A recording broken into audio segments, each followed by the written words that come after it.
dumb for you. No, you're not. It's okay. Here's what we're going to do. I'm going to mute you during the dramatic music, and then I'll unmute you. And then when you see yourself, you can just start talking. Okay, Marion? Okay, thank you. You're so lovely. I'm muting you now.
All right, welcome to the show, everyone. I'm here with Marion Gentry, and we're simultaneously streaming to both my channel, Rose777, and Marion's new channel.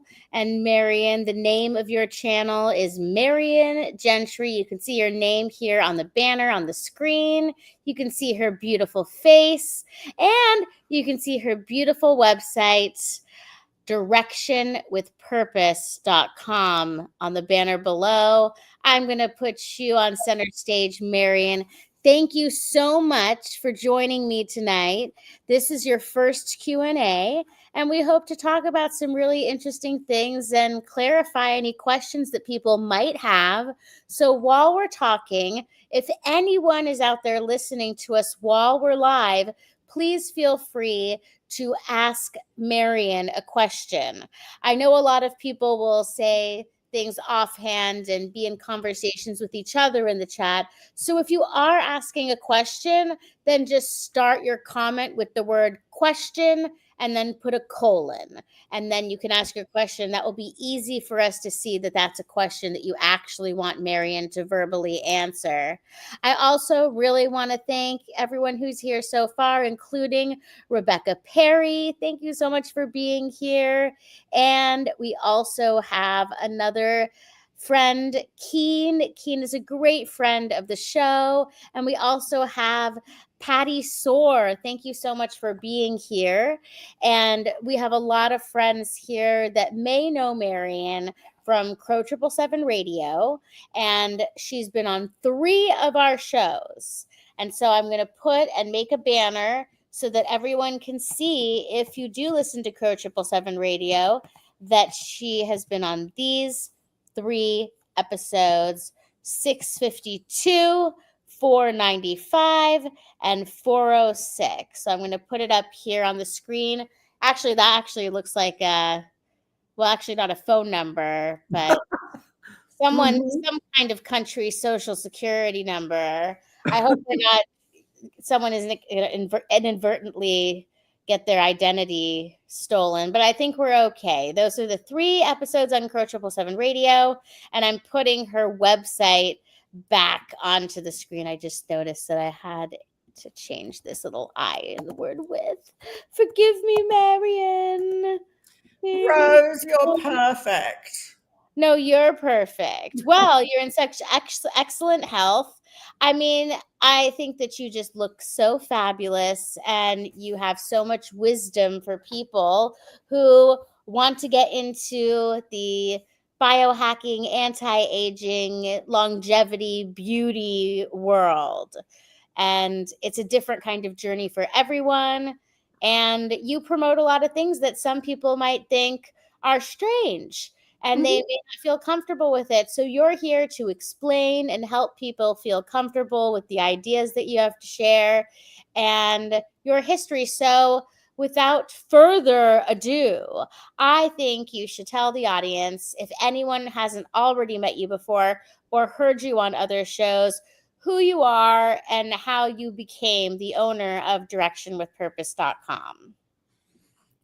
Okay, well, thank you for that fabulous intro, Rose. As always, spot on. Well, my journey started, gosh, years ago, probably 1989 is where it started. And it started after I had a hysterectomy, which I'm not going to go into that because it was just a complete and utter awesome experience, terrible experience. But anyway, that led me into bioidentical hormones, which I started in Charleston, South Carolina, in about 1989, 88, 89, somewhere there. So along I go with that, got back to feeling absolutely fabulous with bioidentical hormones. And for those that don't really know what they are, it's BHRT and then there's HRT. BHRT is the bioidentical hormones, which is molecularly exactly like your body would make. So your body would like it, it takes it on board, it fixes things, it revs things up, it gets rid of all the craziness that you've got when hormones aren't running correctly. HRT is hormone replacement therapy, and that's generally a pharmaceutical, one pill fits all. BHRT is a compound which is specifically made up by a compound pharmacist just for you. So it's not a one pill, one thing fits all. It's an individual thing, generally not covered by insurance, so it is an out-of-pocket regimen that you have to pay. But heck, to get your life back, get your clarity, your focus, your weight, your brain, your energy. And I always say that I would starve to death before I'd give up my hormones. Anyway, so that's where it all started, and I plodded along for several years until I came across a holistic doctor, and she had saved her son from, I think it was testicular cancer. He was in college and he was only given 4 months to live. And I was fortunate enough to get with her. She explained everything that she did, and coffee enemas was part of the journey for him. Well, I was like, what the heck is a coffee enema? And I'd been dealing with many things along the way as well. Things still weren't perfect for me. And so she explained, and when she went into what it was like a light bulb, like, whoa, I get it. I've got to do it. So I started doing that. And at that time, even though a lot of things had fixed itself because of my hormone levels, I had other issues, from childhood, and I had an underactive thyroid that I didn't know I had, but she did point that out to me. So I couldn't wait to get started on the coffee enemas, and it took me about 3 months doing 2 or 3 a day. I'm not going to get into it because, if you can imagine what it is, it's coffee and it goes up the butt. And the way it's administered is through a yellow or like a red noodle. And it goes up through the hemorrhoidal vein, which takes it directly to the liver. So after doing masses of research, I wanted to know what it was about coffee that opened the bile ducts. And so I come to find out it's green coffee, not roasted coffee. That's why my coffee is kind of a golden color. And basically, it's the palmitates in the coffee, in the green coffee, that stimulates the bile ducts, opens them up, takes toxins from the liver, dumps them into the bloodstream, and then obviously you have to evacuate and all the toxins go. So it's a process. Coffee in, opens the bile ducts, releases from the liver, dumps into the bloodstream and into the toilet. So it's a purge and dump, purge and dump, purge and dump. So depending on how toxic you are, depends on how long it's going to take you to get clean. However, it took me 3 months because I was quite ill. After that, it was amazing. I looked like I'd lost 20 pounds, although I hadn't. But I'd lost all the puffiness in my face. I did lose it in my body as well. And I did get clarity. But I can go into that another time because I don't want to just go on and go on about coffee enemas, because, of course, I could go on and go on about coffee enemas for hours and hours and hours. But basically, I could not live without them. So this was probably, trying to think what year, 2003, 2002 maybe. So after that, I thought everybody's got to do a coffee enema. Like, it's simple. You do it at home. It's inexpensive. And afterwards, you just feel like $1 million. And then, you know, the icing on the cake is your hot shower after. Takes about 45 minutes from the time you go into your bathroom, lay down, you lay on your right side in the fetal position. The enema bucket is about 20 inches above you, and it's driven through gravity.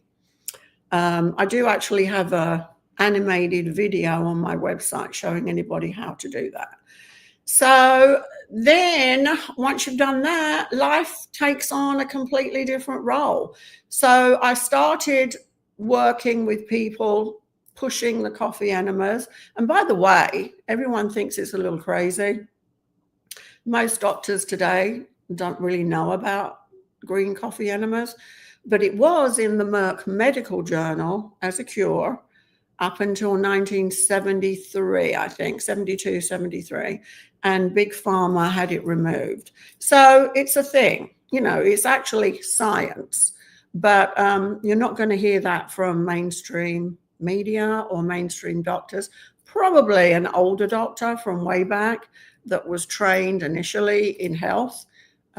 He would probably get it. But anyway, so I then decided everyone had to know about it.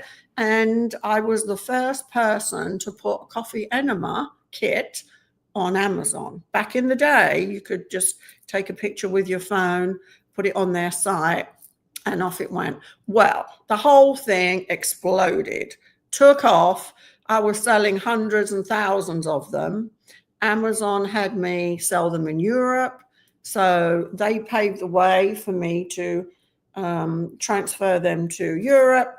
Long story short, in 2019, I sold the brand name because it was not called Direction with Purpose. I won't say what my brand name was back then because it's still being sold on Amazon.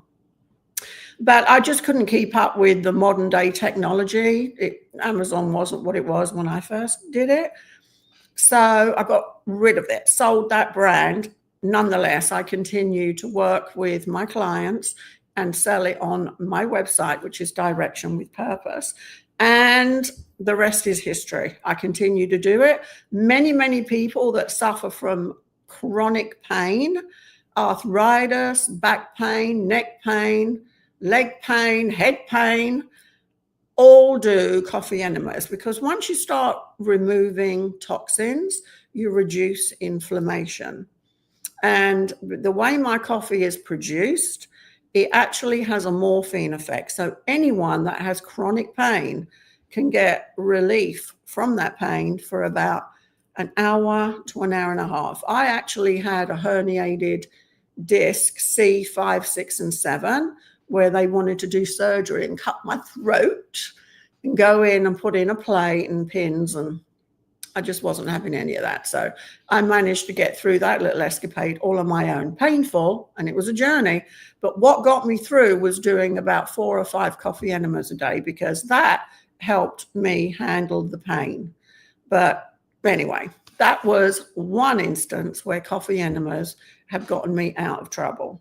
I have not seen a conventional doctor for, I guess, close to 30 years now. So I don't. I do have blood work done maybe every 2 years. It used to be every 3 years, but now I'm older. I'm thinking, okay, let me see where things are. So I do blood work every 2 years, and that helps balance everything. Mostly all I need to keep balanced is hormonal things. So I tweak a little bit here, a little bit there, progesterone, estradiol, a little bit testosterone, just whatever needs it. So it's a tweak. It's not a big deal. So that's kind of my story up until this point. And then I met Dr. Trebbing, and he mentioned me on Crow. The Gerson Institute, they do coffee enemas as part of their protocol for people that don't want to go the conventional route for cancer and autoimmune. And I was actually trained by them. Oh gosh, that was many years ago. They opened the doors to train health coaches, therapists, anyone that wasn't an MD. And I was in that first group. So that was kind of, that was lovely to be right there with everybody and get training firsthand. But all my products are organic. Everything is sterile, phthalate free. And of course, you've got me if you have any questions. So now I guess the next thing is, what are the questions? Do you have any? Well, there haven't been any questions coming in through the chat yet, but we do have some people watching, and so maybe they'll come up with questions as we continue to talk. What I'd like you to do is explain why, with coffee enemas being so popular amongst so many people, what exactly is it about the coffee that you've chosen? I know that there's a blend of different coffee beans, and why people would want to use a green coffee as opposed to a roasted coffee, because as you know, since coffee enemas make you feel so good and can have that morphine effect, people can get quite addicted to things. And you know how people are with their cigarettes, they want to they're brand loyal. And so some people, if someone were kind of stuck on their brand of roasted coffee that they've been using for coffee enemas for a number of years, how would you explain the health benefits and how they might see a difference if they were to switch to a green coffee, particularly yours? And I don't know if this makes the question too long, and I can help remind you, but we got a comment on Crow 777 Radio saying that there are so many different types of coffee, and some coffees are better than others. And so what kind of coffee is the best for this specific purpose? We want to make that clear to everyone so someone doesn't use the wrong kind of coffee. Okay, well, I don't know if everybody knows. I think along the way, not everybody does know, but coffee beans are originally green. All coffee beans are green. So when they're roasted is when they're either brown beans, black beans, or whatever. But it's the green bean, the original bean, that has the highest palmitates. And the palmitates is what we need to open the bile ducts in our liver. Now, people have said, well, I've used regular brown coffee and it worked. Okay, it may work to maybe loosen something, but if you're really in chronic pain, or you have an autoimmune, or you're battling an illness of some kind, you need to really plaster that and get in there to the liver. So, and not only that, coffee is one of the highest toxic foods that you can buy on the market today. So you want to be sure that whatever it is you're taking and putting inside of you is good and clean, because you don't want to do the opposite. So the green coffee has the highest palmitate. So what I've done is I have tried and tested different coffee beans, and we do have several different bean types in my coffee enema, and we've put them all together, and it was trial and error trying to find the right source from it and the right bean, because we want the highest palmitates. The minute you roast coffee, the palmitates are gone, so there are no palmitates. Now, a lot of people would say, well, I'm allergic to coffee. Drinking coffee has a completely different effect on the body than taking it rectally. Taking coffee internally, through the mouth, drinking coffee, shuts the liver down temporarily. Rectally does the reverse, and it opens the liver.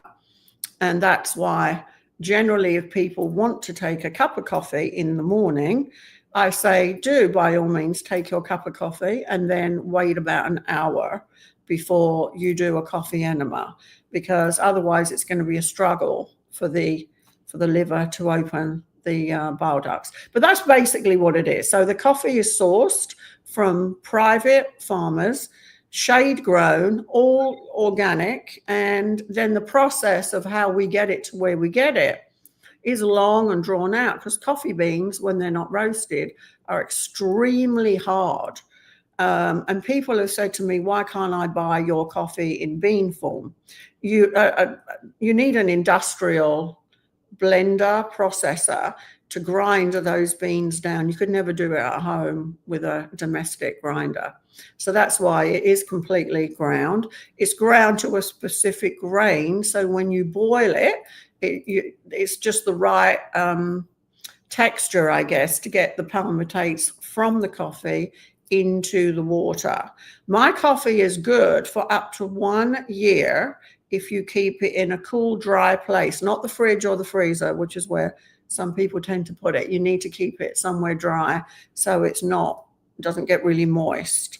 So 1 pound of coffee, if you don't do it continually, will last you a year. However, it shouldn't if you first start doing it, because once you start a coffee enema, you need to do at least 1 a day for the first 30 days for it to get to the liver, open the bile ducts, dump your gallbladder, and work its magic. It's difficult for the coffee not to get where it needs to go if you do it sporadically, like once or twice a week in the beginning. It's not going to work. Once you get into it and you've cleaned out and your liver is good, you can cut back. I, however, do not.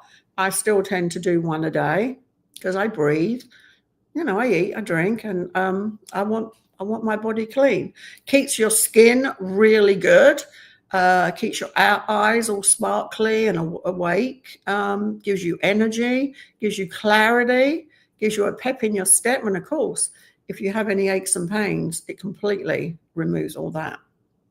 Did that answer your question, Rose? Absolutely. And mostly I focus on, when answering that question, is the what is it? The palmitates?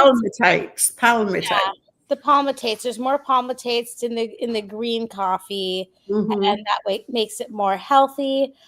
We did have a couple questions come in, but I want to just make one caveat first, because a lot of people who have cancer, they will ask about coffee enemas. And I think it's really important, first and foremost, for people to know that if you've done chemotherapy already, unfortunately and sadly, you're not a candidate for the coffee enema. And the reason for that being is that the liver is what is storing all of those terrible toxins. Your liver is basically keeping you alive by storing this, death chemical in your liver. So it really needs to be a last resort, because no matter what, that kind of medicine is going to destroy your life in one way or another, and you're just going to get cancer within 5 years for the most part anyway. So if you know someone who has been diagnosed with something like colorectal cancer specifically, that is a good candidate for the Gerson method. But things have changed over the years, and the idea of juicing, people have changed their minds and introduced carnivore diets in with their protocol. So we're specifically talking about the coffee enema in this example. I'm not sure if I even included my question in there, or if I just made the statement. Oh, yes, I made the statement that if you've done chemo, then don't take the coffee enema within a certain period of time, because it will release the toxins all at once into your bloodstream, and that can be lethal. Would you agree with that before I ask the questions from the chat? Yeah, that's great. We've decided, or the Gerson Institute and their doctors decided, that we could probably introduce a coffee enema after about 3 years after they have had chemo. However, the protocol for that is completely different than someone that's never had chemo. So that is something that I would want them to contact me with first, and then I can talk them through the whole protocol and get them where they need to go. So I have had people that come and they've said, well, I haven't had chemo for, I think 10 years was the last lady. And I said, I think you're going to be fine, but let's take it a little bit differently than we would with someone who never had that. So, yeah. All right. Well, we have the first question here from Lincoln Sharp, and he's coming to us from Australia. Can castor oil be ingested like the old days, or is it now specifically external use only? Thanks, Marion.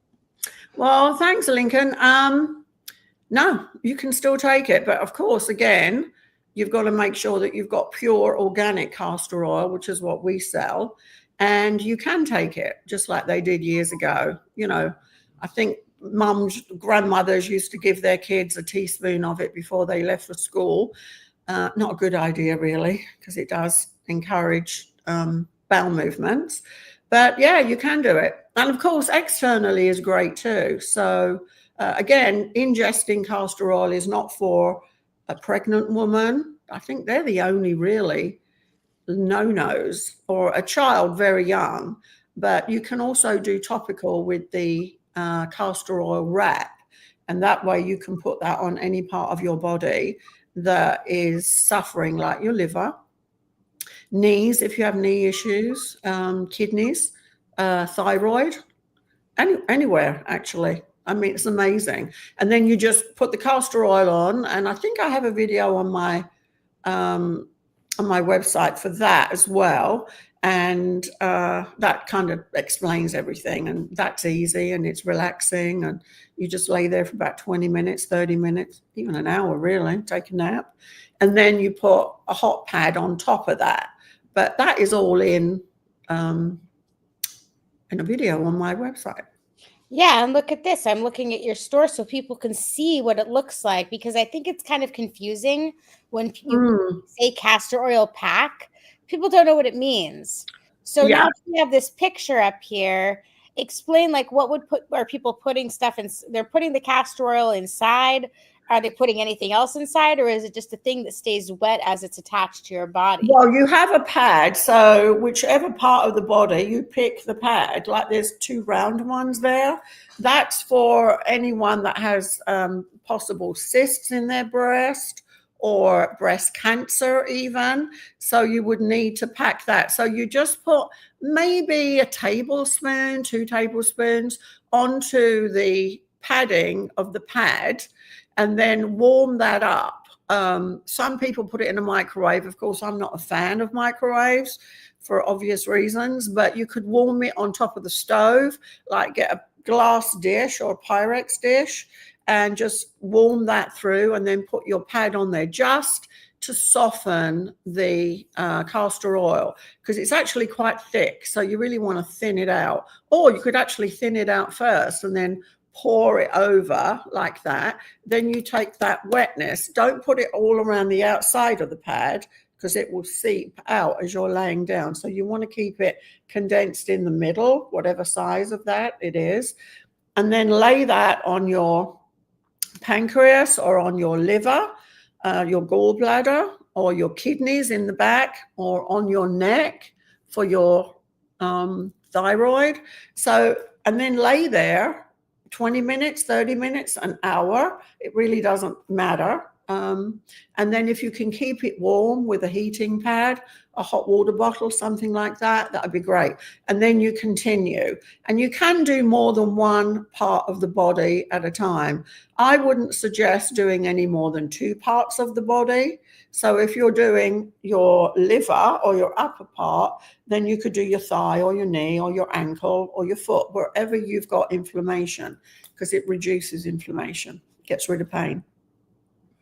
Wonderful. Okay, excellent. The next question is from Rebecca Perry. If someone is starting out and doing multiple enemas a day, would you fast or juice? what would you eat while doing enemas? Now, let me give my answer first, and then you're going to give your expert answer. So this is coming from someone who kind of thinks like she's heard enough. I think I know what I'm talking about, and this is what I would say to someone on the street. So you could tell me, Rose, you've got to stop killing people out there on those streets. But juicing and fasting is so amazing. In regards to the Gerson method and the idea of curing cancer specifically, it has to you have to know what the reason is that you're doing things. And so I'm just going to give you one example. There are certain cancers where the juicing is not beneficial. And one example of that is cervical cancer. And I can't spout off the scientific reasoning for it, but it has something to do with the sugar content. So maybe if someone passed away doing the Gerson method, it wasn't the coffee enemas, which have been defamed, that got in the way of the cure. It was probably the diet that was the issue, because people really have to understand why they are getting their illnesses. And so the enema is about the detox, but half of the responsibility is making sure you're putting in the right nutrients for the issue that you're having, which is why it's so important to do different kinds of labs and stool testings and hair tests to get an accurate picture of what's actually going on in the body. Like if someone has a miscarriage, that's such an experience for the body. It depletes a lot of vitamins. So if someone was feeling depressed afterwards, they might, instead of getting on psychiatric medicines, all they may have needed to do is do a hair test, find out what they're deficient in, and then bring themselves into balance. So that's my uneducated, uncertified, I've never had a business, and my health isn't the best. So what do you say, Marion? Well, you are kind of spot on, Rose. So I don't think you'll be out there killing anybody with bad information. That's actually true. So the initial Gerson Institute, their protocol for everything was 5 coffee enemas a day and 13 juices. And they were green juices, green apple, and carrot juices. So that kind of continues, and that goes on. That went on for years and years, and I think for the most part it helped. But once you start taking in things like carrots and all the other vegetables, they're high in sugar. So they do elevate the glucose in the body, and the coffee enemas purge. So it was kind of a continual, raising the glucose level and then purging. However, things have changed. We now understand that fasting is absolutely amazing for the body. 17 hours is the magic number if you can get there. That's when it creates something called autophagy.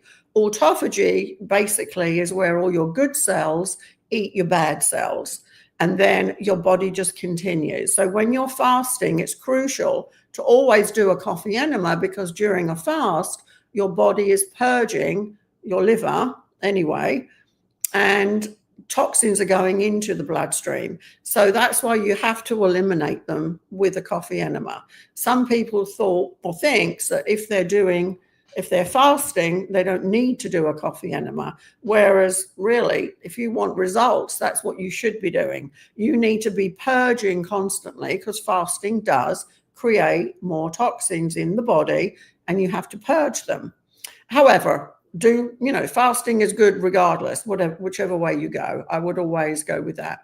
So if someone comes with an autoimmune or cancer or something, and they come to me, depending on what they've got, I always recommend fasting, and we start out slow. It's difficult for people to go from eating lots of, the SAD diet, the American diet, to eating nothing. So we try to do 2 meals a day. And we keep it to a minimum, because when you're trying to heal, your energy needs to go into healing, not into your body trying to digest food. So we always recommend grass-fed, grass-finished meat, generally to begin with, something light. like a small amount. We do agree with eggs, pasture-raised eggs. You can do that. So, but the rest of the dairy is a no-no. But the coffee enemas continue. Generally, after 2 days or 3 days on that, people start to feel amazing and they want to continue on that path. My latest lady has just completed 24 days of fasting, pure water fast. She did take salt, which you need. You need proper pink salt because that gives you electrolytes. And of course, she did her coffee enemas every day in there. And she said she feels absolutely amazing. She is going to put together the protocol and, you know, a little journal of how she felt every day as she went on that journey. And so I'm looking forward to getting that, and I will share it with everybody. Yes, and I also wanted to mention that we did a show specifically about cancer with Dr. Trubbing, who talks about coffee enemas as well, and that was episode 592 of Crow 777 Radio. So let me just put that in the chat. 592 www.crow777radio.com. And anytime that someone is trying to find some information, or let's say someone thought that she heard Marion talk about something in an episode, you can always contact me through our website, and I can search the transcripts and find the exact quote of what Marion said. She's very responsive on her website. She has her email posted and even her phone number. And our next question that I had on the screen, I don't think you saw it, but you were being asked if you do consultations for peptides as well. And I think that's a really great question, because it's just a fact of the matter is that this is a topic. When people get into it, they really do need guidance and help. And if they don't have a friend or family member, or just know someone that really has been practicing with it for a while, they're going to probably end up clicking on some link in social media and paying $250 to $300 for a consultation. And so, I mean, I heard that you say that you would be willing to give people 15 minutes or so for a consult. And I think that if people talk to you for 15 minutes, you would have a great idea for them that can be found either in peptide form or at least something on your website, or a combination of the two. So how are you set up with consultations? Because it could be that you could get really overwhelmed. So have you been overwhelmed before? Like the first time you came on Crow 777 Radio? Are you prepared for large amounts of people to be contacting you for that? Yes, I have had that, and I do have a little bit of a waiting list, but I'm getting there. So I don't think I have much on my website about peptides. Although I've been doing peptides for probably 15, 16 years, they've not really been mainstream. So they're just things that I've done for myself. And I love them. There's certain peptides for certain issues, and peptides are natural. So lately, of course, everyone's on GLPs, GLP-1, that's Ozempic, Wegovy. They're pharmaceutical versions, which I myself do not recommend. However, the GLP-2s and the GLP-3s, tirzepatide, retatrutide, they're all big, and people are having great results with those. I don't like retatrutide though, but that's just me. I'm special. I think that tirzepatide is better with retatrutide, and I only think that tirzepatide should be taken with CJC 1295 so that muscle mass. And so, and also because it's slowing your digestion, that's the one instance where I would really recommend that taking the tirzepatide and the CJC with the BPC 157 oral.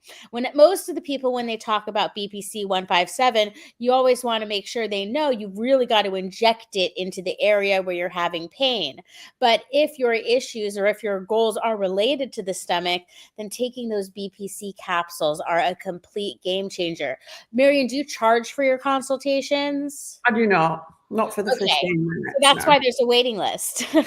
Yeah, probably. But you're right. If you're doing any GLPs, taking the CJC with epamorelin, it's a combination, is a game changer, because we all know, or some of us know, that there is a tendency to lose some muscle mass when you're on a GLP. However, the CJC prevents that from happening and can almost kind of maintain your muscle mass. So I would definitely recommend that. Not everybody wants to do that, but that's a recommendation that we do, that you do those two together.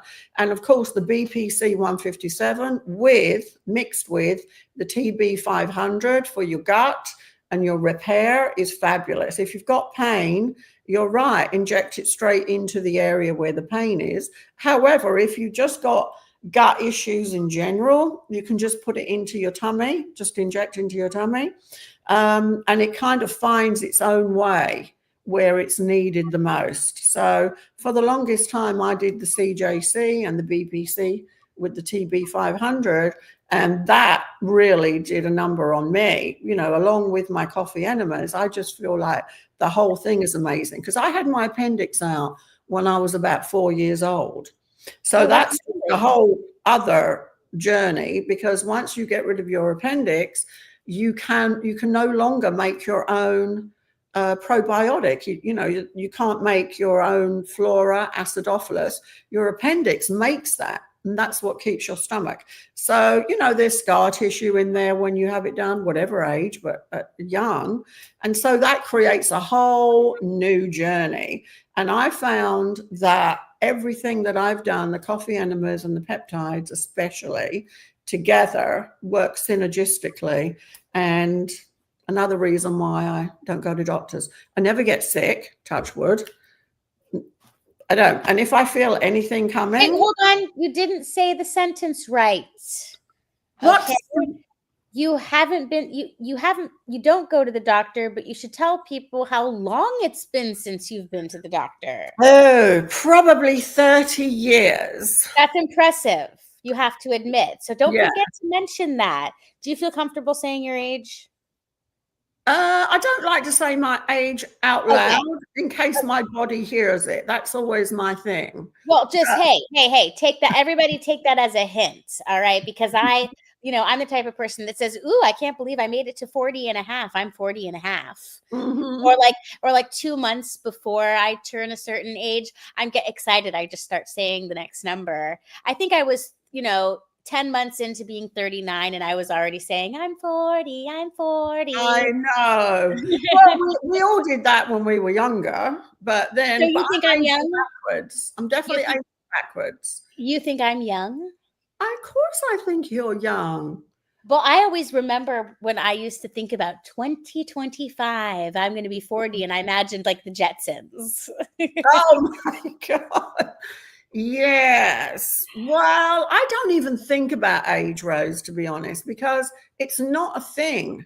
I am my age, and there are people 10, 15, 20 years younger than me, and I think they're 20 years older than me. They're walking with walkers, or they're always at the doctor, and they sit around in a little circle discussing the medication that they're on. And I'm horrified, like, whoa, get me out of here. All right. I have 2 things to say about that. And I want to say them first before I remember Brian Jackson's comments. But in Okinawa, Japan, when Crow was stationed in Okinawa, he remembers he would speak to these farmers tending their gardens, and some of them couldn't remember how old they were, and they didn't care. And I thought that was so interesting. And then my second point is that speaking of peptides, epithalon is the longevity peptide that was shown by a Russian bioregulator scientist to finally I mean, this was the gold standard that everyone was looking for, and he found it, which is to extend the telomeres, or at the very least, prevent them from shortening. And for people that don't know, the telomere is kind of like the hourglass of the life that your cell could live. It's kind of like once your telomeres go down, you die. And so everybody wants to keep their telomeres in the anti-aging community as long and beautiful and lengthy as possible. Right. And so that man who discovered epithalon is chronologically 72 years old, but biologically, if being tested, he has the telomeres of a 21-year-old man, like boy. So that's absolutely outstanding. Brian Jackson wants to know, can I get Marion's voice for audiobooks? I love her accents. Oh, thank you, Brian. I appreciate that. You know, Brian is a very special friend of ours, and he went through a lot during the years of all of the deception. And I really appreciate him so much because he had to deal with, you know, stuff in the hospital, not for himself, but he just witnessed things. And it's just truly heartbreaking how the ignorance has affected the lives of so many people. And so thank you, Brian, for being here. I do consider you part of the Crow 777 family. And I think that we should get your voice available for audiobooks. I'm available. Yeah. You could go on Cameo. Do you know that website, cameo.com? I've heard of it. Okay, so even though you're not a celebrity, let's just say you have a fabulous voice and you have a following of people who love to, you know, talk about alternative health. What they do is that in exchange for money, you make a video of yourself saying happy birthday to their friend. You know? Oh, perfect. So if someone really likes your accent, they might tell you, you know, to say a very stereotypical British thing to their friend who might really like British accents. Okay. I'll look into that. You should. Yes. Yes. Okay. So what was the other thing the point I wanted to make is that as we're talking about these peptides, people might not be familiar with peptides because all they heard was someone ask if you do consultations about it. So I want to frame this up for everybody listening who doesn't know about peptides. Remember when Marion was talking about bioidentical hormones? Well, a peptide is a chain of amino acids. Where do amino acids come from? Well, you could get them from like growing bacteria in a lab. So what they do is they take these amino acids wherever they sourced it. Some evil people might source the amino acids from some crazy way, and others will do it the right way from an ethical, clean way. And they will take those amino acids and arrange them in a lab so that it's bioidentical to the chain that was discovered. So, for example, BPC 157 stands for body protection compound, and it was found in gastric juices. So, if you were, you know, part of the New World Order agenda, drinking adrenochrome and committing heinous acts, maybe you would derive your BPC 157 from organ donation stealing. However, you could create it exactly bioidentical in a lab using amino acids. So nobody has to die or no one has to donate their stomach juice. And under a microscope, no one will tell the difference. Now, mind you, we know that we're in a spiritual realm, and someone could make the argument that anything put together by a man, you know, isn't the same as what is found in nature. But I'd also like to remind those people that human beings were gifted with consciousness and discernment and the ability to make things better, which in alchemy is what is done. It's exalted. So I look at it more as a beneficial tool that we have come to this innovation, and that it's perfectly okay to create these bioidentical peptides or these bioidentical hormones if it keeps people in balance, healthy and well. People do get worried, oh, it's made in a lab, are there side effects? You have to remember, these are not drugs. In fact, they can't even be regulated because you can't regulate nature. So what do you have to say to that spiel, Marion?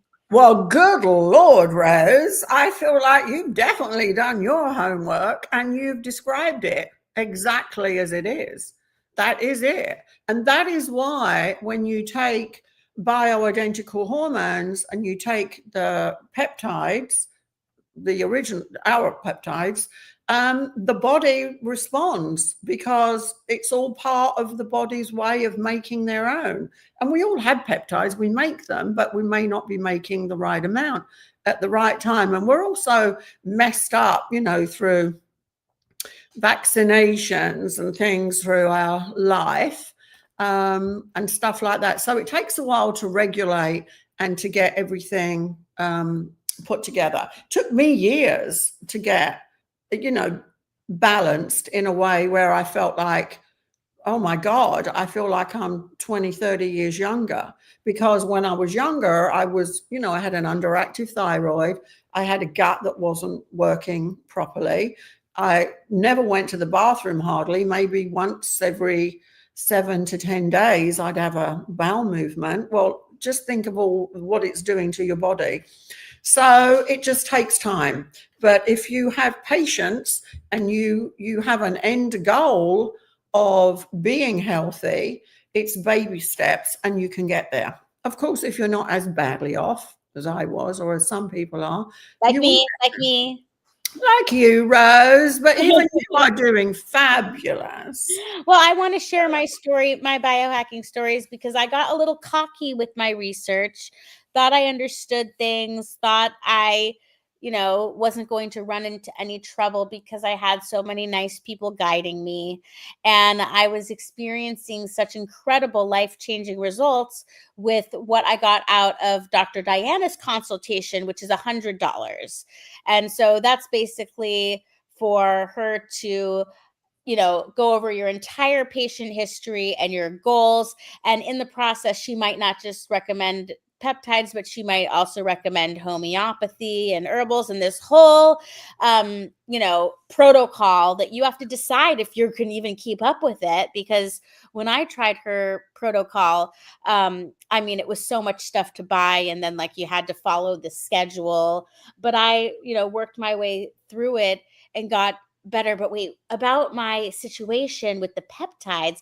So Diana had me do NAD plus twice a week, which is interesting because there's all these IV labs where you spend a lot of money for one dose, but it has a short half-life. So I think that when they provide NAD plus as a one-time thing in those IV, salons, it's part of like a hangover bag because they have those hangover bags. But taken regularly, if you buy the bottle, reconstitute it, and put yourself on a regimen, there's all these reasons why NAD plus, which is a coenzyme, could be beneficial to you in different ways. So we played with that for a bit, and now I kind of forget to take it, and I remember it, and then I'll take it, and I like it if I forget it because then I'm like, ooh, I saved money by forgetting to take it because there's so many good peptides that you want to take. But really, honestly, it was the tirzepatide and the BPC 157 and the CJC that was really helping me. And then I switched to the retatrutide thinking, okay, well, Ozempic is evil because it's one analog and it turns everyone into a ghoul. GLP-2 tirzepatide is good because it also helps you maintain muscle mass, but the CJC also helps with weight loss and muscle mass. So that's why they're such all-stars together. Once you add the ipamorelin into the CJC stack, like you said, that's a game changer. So I keep forgetting to mention ipamorelin because it's in the same bottle with the CJC I get from Rejuvenate Peptides. You can refer people to that in your consultations. You can tell people, which peptides to get based on your knowledge. And so when I switched to the retatrutide, I'm like, okay, Ozempic has one analog agonist, GLP has two agonists. I feel like I'm having a miraculous healing. And oh my God, Marion. Well, retatrutide attacks all three agonists. So I know, that's why I thought it would be better. But see, remember, it wasn't helping me lose weight at first, but I kept taking it because it was helping me with nausea and an undiagnosed illness. So I'm just talking about how this stuff worked out with my own personal freak show.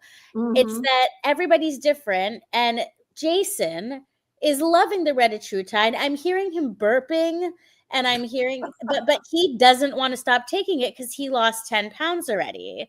So he's like, I'm just going to rough it out because once I lose weight, then it's going to be easier to exercise and blah, blah, blah, blah. That's his decision. But personally, I went back to the tirzepatide, and I feel like I'm on my way back to how I was feeling before. So it's just funny how I'm sitting here listening to him burp and then getting like traumatized, like, I hope he doesn't get sick like me, and feeling so passionate about the tirzepatide. And in 3 weeks, for all we know, a GLP-4 is going to be coming out, and then all of us are going to be talking about that. I think there is something, there is something in the works, actually. So I guess to anyone, stick with the tried and true, which for most is the tirzepatide. I'd stick with that. Okay, so some people find that they get stuck, like everything's going great, and then it's halted, like no weight loss. So if you've been doing it once a week, injecting once a week, we think increase the dose slightly and divide that weekly dose into 3 shots that week. And that way it kind of, helps the body. Also, it's recommended that you do 8 weeks on, 8 weeks off. That way it resets the body and gets you right back and gets you back on track, and the weight loss will come. Sometimes I feel because again, it's everyone's different. So even if you're doing the 8 weeks, 8 to 10 weeks, actually, I recommend take about 4 weeks off. Don't do the whole 8-week off, but take about 4 weeks off, then jump back on the bandwagon and get going again. So you can do it once a week or divide the dose into 3. Yeah, So it's what works for you. Yeah, you have to listen to your body. Dana Patrick's been trying to ask, what do I do to get on the waiting list? You can just email me at Marion at directionwithpurpose.com. You could even text me, but I'm a little bit overwhelmed with that. So, or try both, text and email me, and then just say that you'd like to get on the wait list. And I'm really doing my best to wade through it, because not only do I do the peptide consultations, I also do the coffee enemas and general health, really, just anything that you've got going on with you. I will give anyone a 15-minute free consultation. Okay, this is my personal friend Melanie, and she's kind of a troll, and you kind of have to put up with her. But she's complimenting your lips. Do you do lip fillers, or do you have one of those plumping things that you suction your face with to make your lips feel beautiful? Actually, no.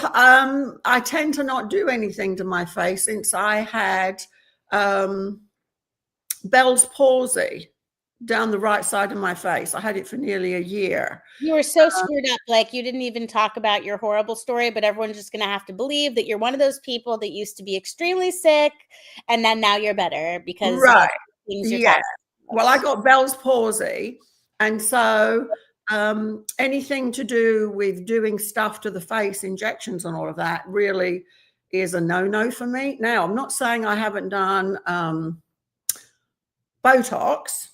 I've done Botox, but it's probably been a couple of years since I've done that. But no, the lips, I think also it's the way I line them, makes them look a little bit more plump. That's what my aunt taught me. I had, this is such a strange coincidence. And thank you, Melody. And by the way, she's not laughing. She's laughing at me talking about those sucky lip. Yeah, I have done those. I do have that. I have it in the drawer somewhere where you suck and you bring all the blood. Oh, yeah. Will you put that in my Christmas stocking? I want to try that and send it to me. Yeah. Okay. And after I'm done with it, I'll send it to Melanie so she can use it. It'll be, you remember that movie, the mystery of the traveling pants? It'll be the mystery of the traveling. Yes. And I also want to add, I do put peptides on my face. Yeah. I have a regimen of peptides for my face. And also the estrogen cream for down there, I put up here. Oh, the wow. cream is going up here. All right. It's on my website. It's estriol. And again, it's all natural, but it Yeah, creates. Melanie, why don't you try the estriol? Yeah, Because try Melanie, estriol. It creates, because for dryness and atrophy down there, yeah, Melanie, for dryness and atrophy down there. then it can do the same thing for your face. So it produces plumpness. I only do like half a pump at night before bed, before I put my peptides on. But I'm telling you, it's a game changer. Well, Melanie and I are both lamenting together because I think that we're both going through the change. And so our mothers never taught us about what we're supposed to do. So we're grateful that we have people like you and Diana who are experts in the thyroid. A lot of people talk about how red clover works. I don't know if you're aware of red clover, but Yeah. between you and Diana on your websites, there's so many different products. Like, I remember I was talking to Terry, and now Terry is one of those real truthers where she actually walks the walk, and not like me who talks the talk, but I always have an excuse or mess up or make a mistake. And, you know, when Terry came to my house and she opened the pantry, she was probably like, holy crap, you know, but, you know, I think that people, if they follow the protocols, I remember that Terry said, what did she say? If she couldn't live without her progesterone cream. She said she couldn't live without it. So hearing that from her, to me, when I hear the word progesterone cream, my, you know, like my tribal culty truther brain says, pharmaceutical, you're not taking what's wrong with you? You No. know, but it's like once you get to an age, you need to just accept the fact that in modern society, we need some kind of Yeah, hormone. I would think that most women or any young girl that has painful periods or heavy periods and blood clots, it's a progesterone deficiency, because they've created too much estrogen, and the progesterone needs to downregulate the estrogen. And that helps with painful period pains, which I had growing up, horrible. Used to pass out. It was so bad. So heavy periods, cramps, all of it. And then obviously as we get older, we need it again. So it helps. Progesterone is the calming hormone. It calms the body, it relaxes the nervous system, and that's why you take it at bedtime. It stops obsessive thinking that a lot of us get as we get older, or maybe we have it when we're younger too. But you can't stop, you can't let something go, it drives you crazy. And most of the time, it's your family that notices that you're insane. And then when you get on the protocol of the hormones and the peptides, it helps with all of it. And then your family say, oh my God, thank God, like, don't get off of that stuff, stay on it. I couldn't live without it. I could not live without them. I would be a wreck. So like your friend with her progesterone, I would starve to death rather than give up my hormones, which, by the way, it is out of pocket. But we figured out a way that, you know, you can get most of it now through a different channel. You don't need to go to the doctor and get a script for it to be compounded, I mean. There's two companies that I really think I've heard over and over again from people over the age of 65 who help people and are knowledgeable and healed themselves. And those two companies are Standard Process and the one on your site, the Premier. And I always knew that just because I'm just like blindly believing that these are the best. And since those people have been using them for decades and they've been around since like the early 1900s, I had no idea that. What were you telling me about the Premier and how they actually care about vibrational medicine? Even though it's normal supplements, they also have the whole woo-woo aspect of things too. Right. Well, when I first started wanting to use Premier Labs, you have to be certified in kinesiology for them to sell them to you. So I had to take a certificate 1 and then 2 and then 3, and they would allow me to sell, because when you understand kinesiology, it's vibrational energy coming from you. I mean, we're all a vibrational human. It's like turning on a light switch, right? There's energy there. It's alive. So when you know kinesiology, then you can muscle test someone for a product, or there's different ways, but that's just one way. But anyway, so when they make all their products, and they're all sourced from really great places, off the wall places, but they're all fabulous. They test every product for stress. So it needs to be like, I think some of them, they've stress tested each product maybe 1,000 times to make sure that the energy and the vibration is still within the compound and nutrients of the capsule or the liquid. Wow, that's incredible. I'm going to stop you. If you go any further, you might miss out on someone's impulse buy, because they're asking, is this the cream she uses on her face? Natural, bioidentical estriol 5.0 beauty cosmetic cream for women. That's the one. And they can also put it on their vagina. Yes. Especially if it's dry. Yeah. So what I reckon, it's going to plump up the area, you know, our women's area. They want bigger vaginas? The what? People want bigger vaginas now? Is that? Well, you know, we have an outward little nipple that is very sensitive. Our clitoris, it's really, that's where it needs to go. Oh, so the clitoris gets bigger. Yeah, it gets more sensitive, not necessarily bigger, but it fills with blood and it becomes more prominent. Right. It's important we clarify, because some people would definitely not want a bigger vagina. No, it doesn't do that. You don't want to grow a penis. Right. Or you don't want your hole to be bigger. No, right? It's not anything to do with that. What it does is it brings blood to the area and plumps it up and makes it really sensitive. So anyone that's having a little issue down there, that's great. So what I recommend, when you pump, I normally do half a pump, put it on my face and my neck, by the way, and especially around the eye area. It's really good around the eyes. And then the other half I put down there. Wonderful. Okay, thank you so much for the tip. But then what would you say about like the cliche complaints like hot flashes and just the things that make it terrible? I'm actually, while you answer this question, I'm going to bring up a clip from something called the We Do Not Care Club, and I've never introduced you to this lady. So just answer the question and get excited. Answer the question.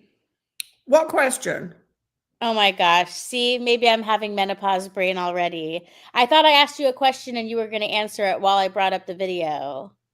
I don't know. Did I miss it? Am I having a moment? We both did, because we're so distracted by Melanie. If anybody cares about whatever it is I asked her, let us know in the chat. In the meantime, I'm bringing up this video. I despise how these social medias will either be automatically mute. See, there she goes. She's mute. Hold on.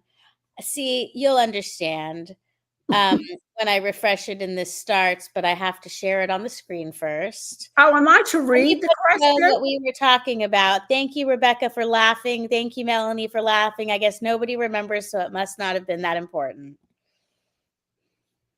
All right. So now do you see this lovely lady? Aha.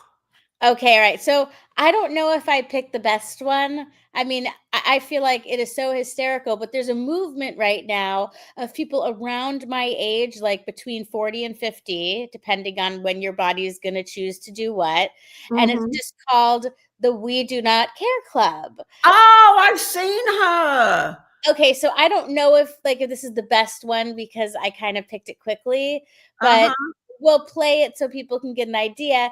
And if people understand what she's talking about, they'll know to follow her. So here we go. Of the We Do Not Care Club.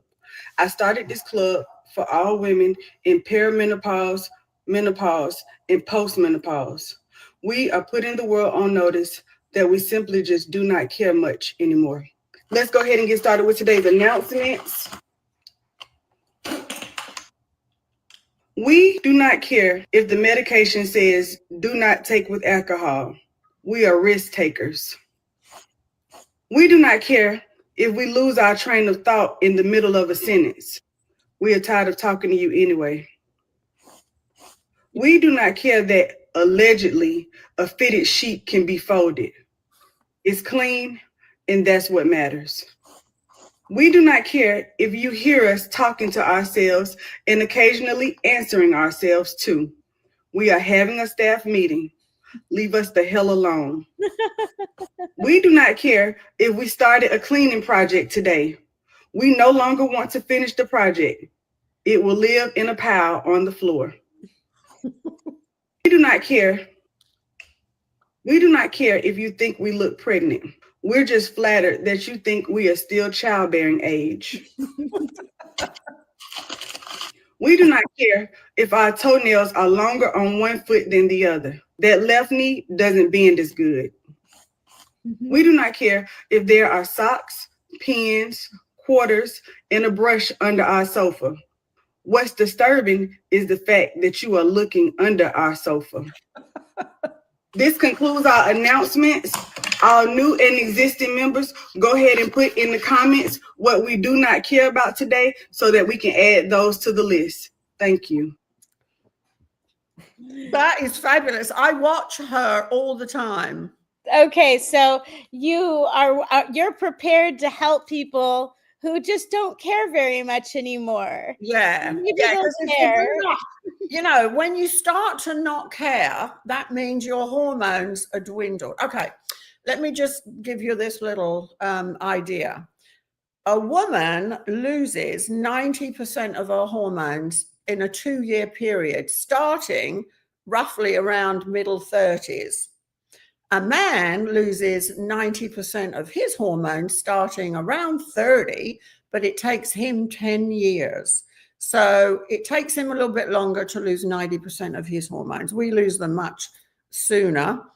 And so when your vagina gets dry or you're not creating enough estrogen, and we have 3 estrogens. We have estradiol, estriol, and estrone.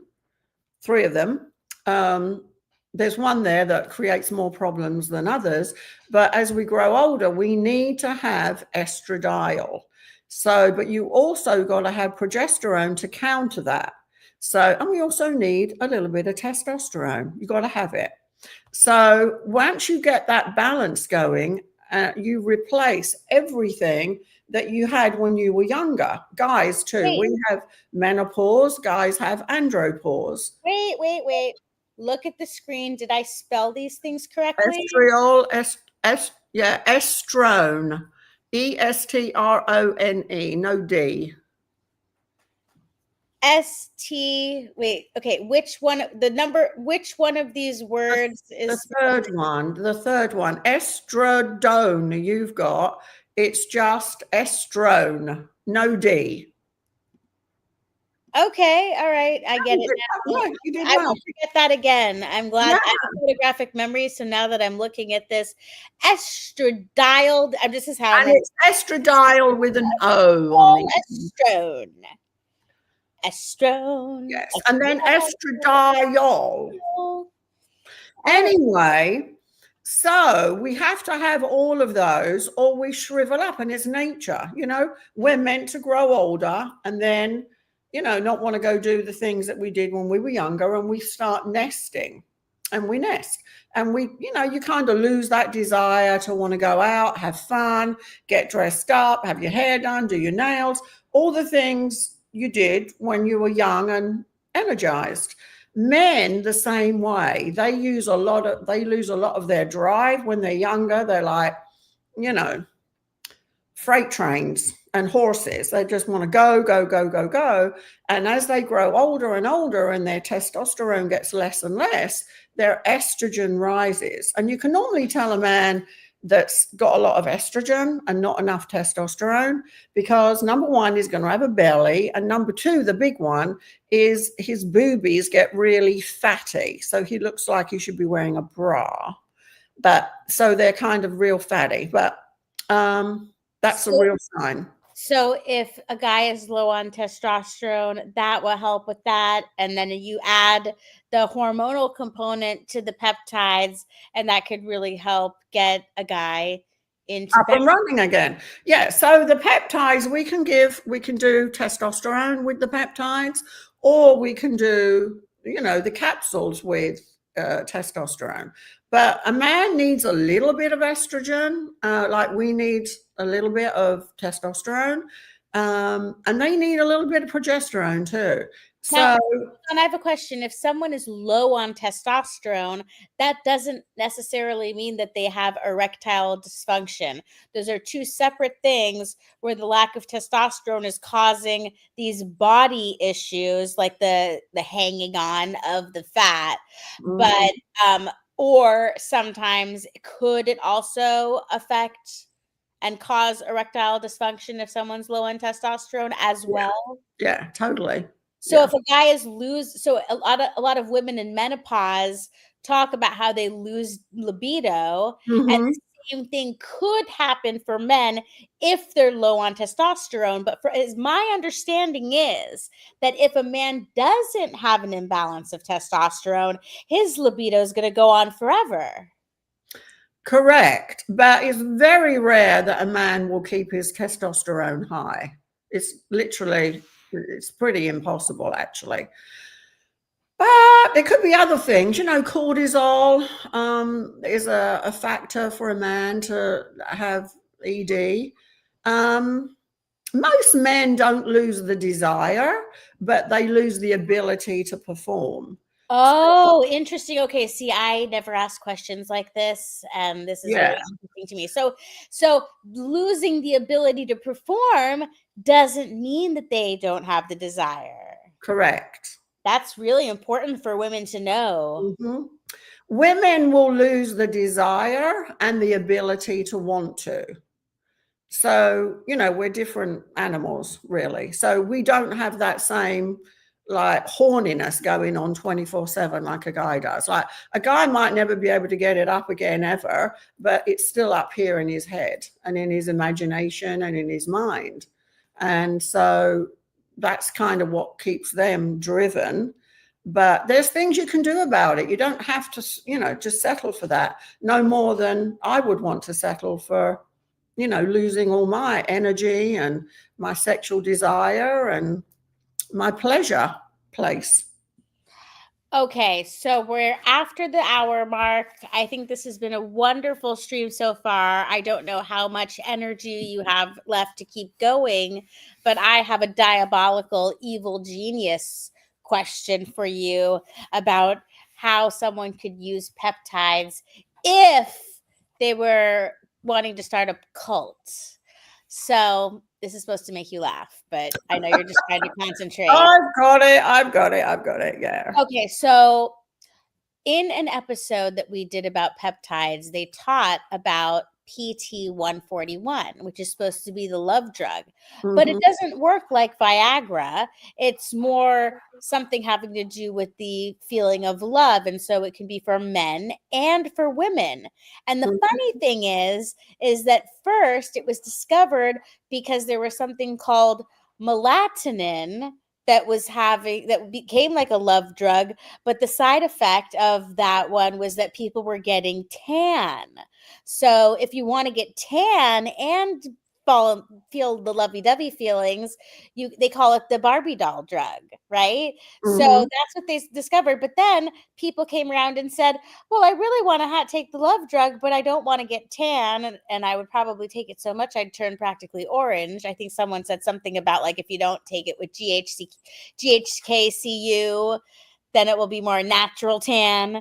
But that's getting too specific. But I had this idea that if you were a cult leader who did the arranged marriages, you know how they do that? And they say, like, God has chosen the two of you to be married forever. And when you see each other for the first time, you're going to instantly fall in love. What if those two people were injected with PT 141 plus oxytocin, and Yeah. then they saw each other for the first time? Would be a successful way to get people to stay in love with each other? No, okay, so oxytocin is what we've used for years to help men. Normally, it's men, that had trouble bonding with their babies. Reason being is that, back in the day, a man was not allowed in to watch the birth of his baby. So he'd be at the pub having a good time with his mates, and he wouldn't be there with the baby. When you see your child being born, it creates oxytocin in the brain, which is the love hormone. So it creates that whether you want it or not, it's there.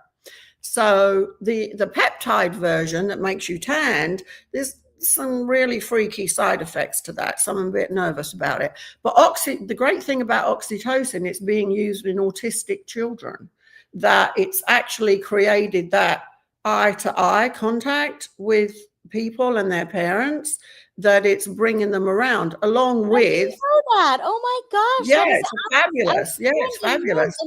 What a great idea. Who even thought of that? Yeah. So, well, me, for one. No, not totally though, but it's been years and years that we did that.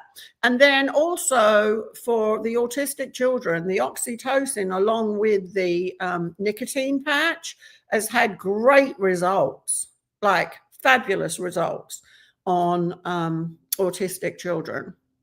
However, as you grow older, or maybe you're losing your vibe with your partner, you do have to increase your hormones. But if you increase oxytocin, that does create an extra, it like increases pheromones. So you do kind of get closer to your partner and you feel a little bit more lovey, which is nice. That is so interesting to me. Yeah. Is there anything else? I mean, you never mentioned oregano oil. You never mentioned the magnesium powder. I mean, would you just recommend that people check out the Crow 777 radio episodes with you? Yeah, probably number 406. That was the first one that I did. And I felt like that was probably a phenomenal one. They've all been good because along the way, there's different aspects and different things. There's only so much you can talk about. Like in the first hour on Crow is free, and then the second hour is for members. So that's a 2-hour episode. So, that might be too much for some people, but I would definitely recommend signing on to Crow 777 and becoming a member, because he has so much beneficial stuff on there or blows my mind. Well, I got to go on, so that in itself is a bonus. But there are things that they talk about on there that you'll never hear in the real world or our world, this world.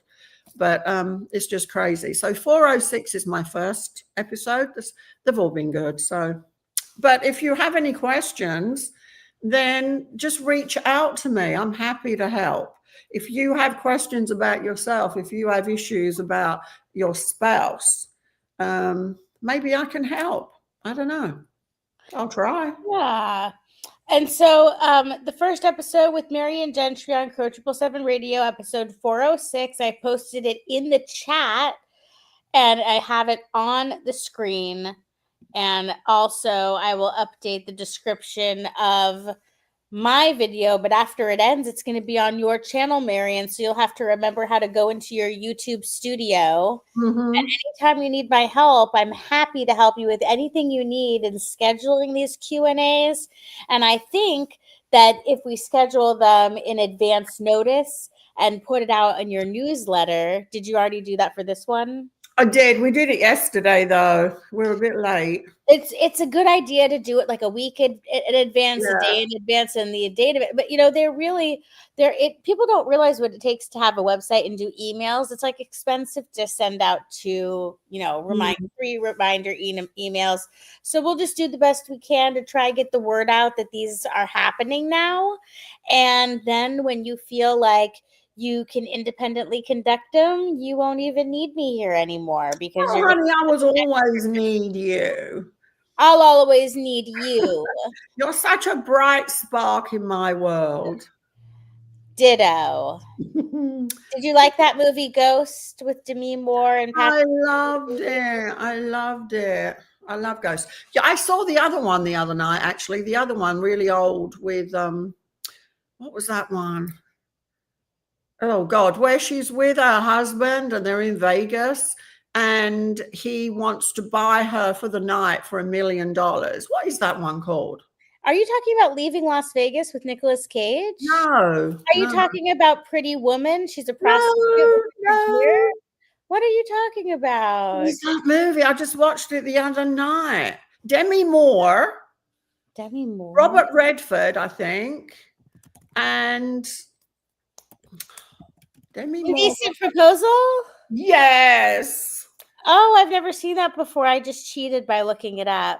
Oh, Rose, you have got to see that. That's really a good movie. I don't watch movies anymore. Don't you Well, already you watch it on YouTube? Okay, well, I'll try. But I just have more fun talking to people like you and getting my work done for Crow. I know. You're such a workaholic. I really am. Do you have a peptide or an herbal supplement or something I can put up my ass for that? Oh, yeah, for sure. Comes in bullet form. What's the protocol for getting the bug that's been up your ass or a stick up your ass? I don't know. Oregano oil, probably. Clean it out. And that's another thing with the coffee enemas, because it's in an enema bucket. We can add a lot of things to the actual bucket, so people don't have to take a lot of supplements and vitamins. It can get old having to swallow all that. So we can do capsules and empty them and put them in the bucket. We have liquid you can put in, because remember, the coffee enema is going up through the hemorrhoidal vein directly to the liver. So it's like a shot straight to the liver. So it's bypassing the stomach, bypassing the gut. That's why I recommend coffee enema over and above a colonic, because you're not removing any of your good bacteria when you do a coffee enema. It's not going to hurt you. It's not going to harm you in any way. You don't need to replace any vitamins or probiotics like you would if you had a colonic. So there's many advantages to doing a coffee enema beyond. Okay. Yeah. Let's cover what we don't have any more questions coming in, but I have one more question for you to help inform the audience about something that I didn't fully understand. I'd heard about it, but you did a great job explaining it to me because I needed you to in order to buy your microbiome salt, probiotic infused pink Himalayan and red Hawaiian salt. So first, when I told Jason that I bought this, when I have a similarly sized jar of some other pink Himalayan salt, he's like, well, how do they get the probiotics in there? What do you mean there's probiotics in there? And so I guess the probiotic that is in this one that you have is Bacillus subtilis, Optibiome B S50, and it's a registered trademark of BioCat Inc. And this is from the Premier Research Labs, which you discussed before, which tests for stress. And so you were giving me two pieces of advice for two different reasons. Number one, I sprinkle the salt on my food a little bit. I get a little bit of the salt and electrolytes and the probiotic. And then if I'm feeling a little bit queasy, you suggested that I just take a pinch and get it down. So sometimes I'll take a pinch and I'll like put it to the back of my throat so it doesn't taste so salty, and then I'll take a swig of my water. And other times I felt like I had some gum sensitivity and some sensitivity because I bit my tongue too hard trying to it's so embarrassing, but I'm nostalgic about the 90s, and I was trying to rap Today Was a Good Day by Ice Cube, and I bit my freaking tongue. So what I did is that I really wanted the water to be warm, so that's why I didn't use my distilled water, and I knew I wasn't going to be drinking it. So we don't do fluoride here. The subdivision's on a well. I put the sink on and made warm water, and I put just a little bit of water in it, enough for one swish, and I pinched it, and I swished my mouth with the salt water and then spit it out, hoping that maybe that would help me heal my tongue so I can be a nerd and rap when Jason's out at the market and would never know. Yeah, that is perfect. Also, if you have cramps, like a lot of people wake in the night with a Charlie horse or something, get your pink salt, put it on your tongue. The cramp will go. If it comes back, keep putting the salt on until the cramp is gone and it stays gone. That's mostly because you have an imbalance in potassium and magnesium, and that will replenish that. So you don't need to take any drugs or anything like that. Just do the salt. I carry a little Ziploc bag with me in my purse, and I carry that everywhere, and I do it. If you're hungry, if you're traveling, you're on the road and you're hungry, put some on your tongue, hunger goes away. Amazing stuff.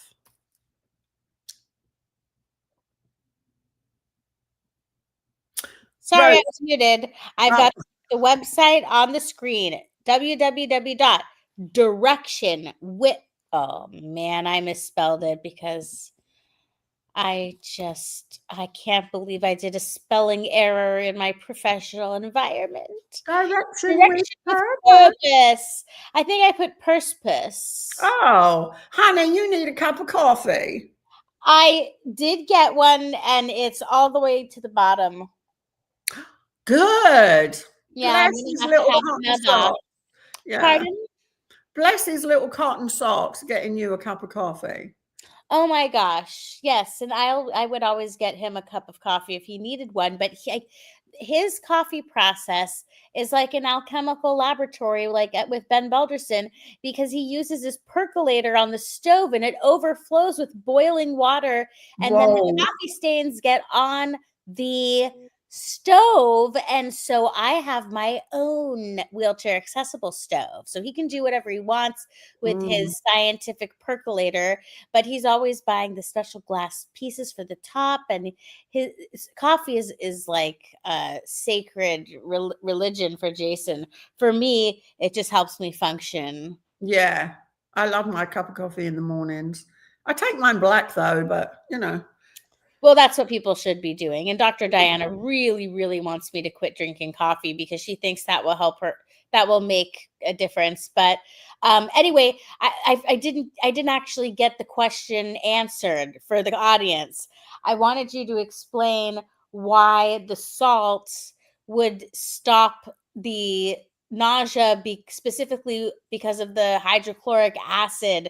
Well, how does that relate to the stomach, and what are the misconceptions about hydrochloric acid in terms of how many times people like in the hospitals are just automatically put on antacids and things like that? That'll be your last answer that you have to answer. Yeah, well, generally, you know, when people have GERD or acid reflux, they're given an antacid or Prilosec or one of those, and to remove the acid. It's actually the reverse. When you have heartburn and GERD, you do not have enough hydrochloric acid, HCl, butane HCl.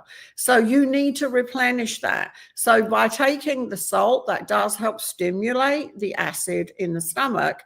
But if you've been taking a lot of Tums and acids and God knows what for years, it's going to, you know, you've damaged your natural production of hydrochloric acid. So that's something you just got to keep taking and keep taking and keep taking.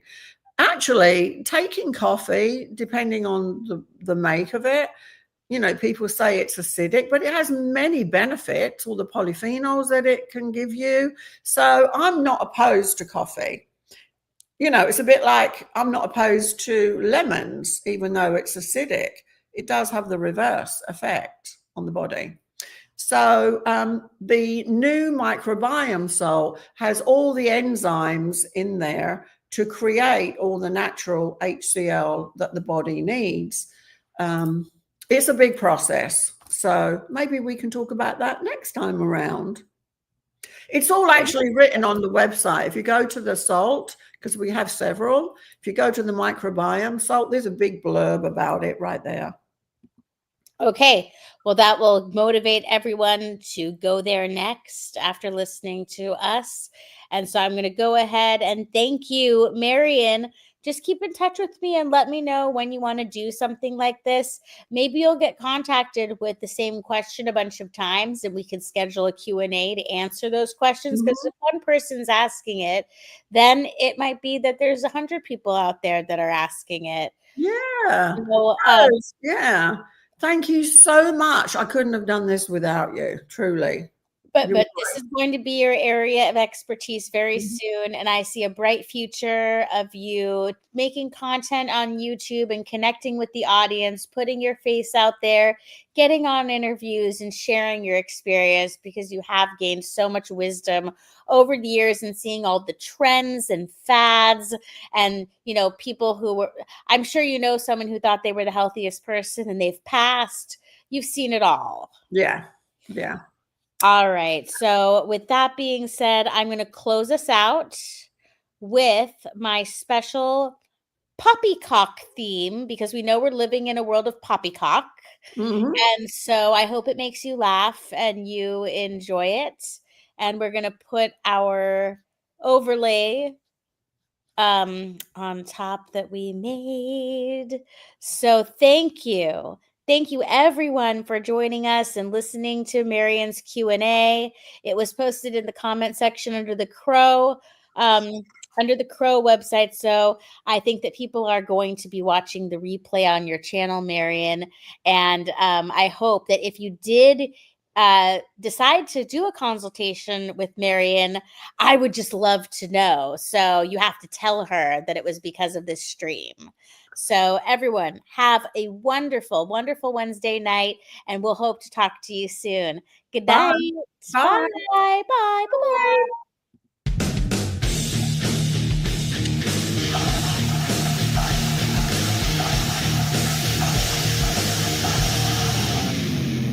We try to navigate this world through a sea of lies. Nothing ever as it seems. Open up your eyes, 'cause when your eyes are open, the clown show will appear, breaking all the wizard spells and nothing left to fear. So gather round and lend your ears as we expose the crock. We'll introduce you to